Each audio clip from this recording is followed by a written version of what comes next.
My mother never came to meet me at Bursley Station when I arrived in the Five Towns from London. She always had other things to do. She was getting ready for me. So I always walked alone up Trafalgar Road between the factories and past the football field. And so tonight, I had time to think. I had some very important news for my mother, and I didn't know how to tell her. I wrote to my mother every week to tell her what I was doing. She knew the names of all my friends. I often wrote about Agnes and her family, but it's difficult to write in a letter. I think Agnes likes me. I'm in love with her. I'm sure she likes me. I think she loves me. I'm going to ask her to marry me. You can't do that. Well, I couldn't do it. And on the 20th of December, I asked Agnes to marry me, and Agnes said yes. But my mother didn't know anything about it. And now, on the 22nd of December, I was coming to spend Christmas with my mother. My mother was a widow. I was her only son. And now I was engaged, and she didn't know.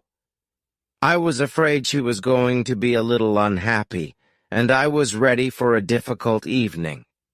I walked up to the front door, but before I put my hand up to ring, the door opened, and there was my mother.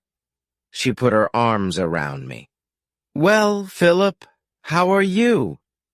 And I said, "Oh, I'm all right, Mother. How are you?" She smiled at me.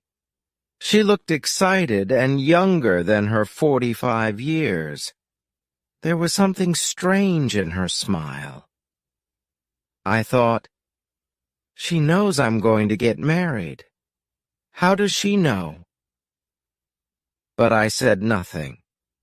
You have to be careful with mothers. I'll tell her at supper, I decided. I went upstairs to my bedroom. When I came down, my mother was busy in my kitchen. I went into the dining room, and here I had a surprise. There were 3 chairs around the table, and 3 plates and 3 glasses. So Agnes was coming.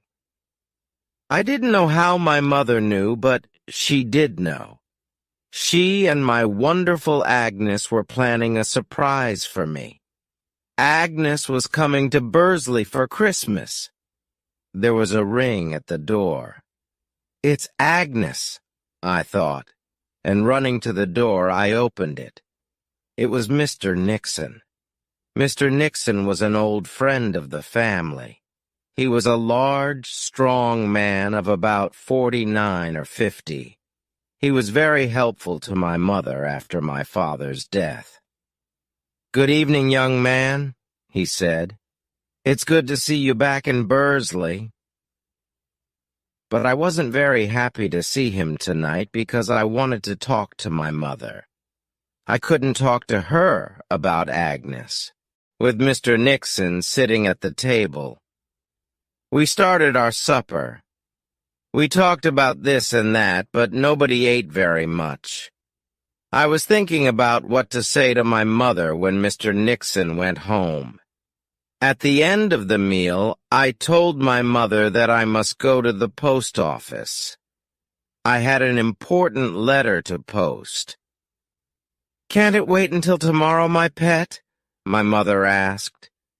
"It can't," I said. My letter, of course, was to Agnes. A letter to Agnes could not wait until tomorrow. I walked over to the dining room door. "A letter to a lady?" asked Mr. Nixon, laughing. "Yes," I replied. I walked to the post office and posted my letter. When I got back home, I was sorry to see that Mr. Nixon was still there. He was alone in the sitting room, smoking. "Where's Mother?" I asked. "She's just gone out of the room," he said. "Come and sit down. Have a cigarette. I'd like to talk to you, Philip." I took a cigarette and sat down. I hoped the talk was not going to be a long one.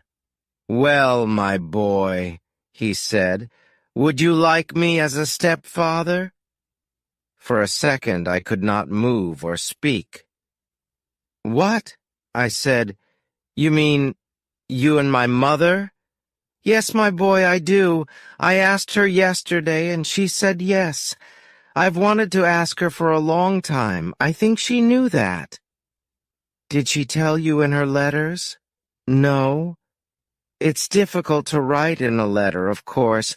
She couldn't really write, 'My dear Philip, an old friend, Mr. Nixon, is falling in love with me, and I think I'm falling in love with him. I think he'll ask me to marry him soon.'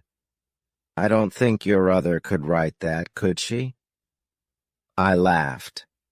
"Shake hands," I said. "This is wonderful news." After a moment my mother came in, a little red in the face. "The boy's very happy, Sarah," said Mr. Nixon. I said nothing about my own plans that evening. It was something new to me that my mother could fall in love, and that a man could fall in love with her. It was something new to me that she was lonely in our old house and that perhaps she wanted a new life. Perhaps, like all sons, I thought only about myself and my life. So I decided to say nothing about my news, and that evening my mother came first for me. I could tell her about Agnes tomorrow. We live and learn.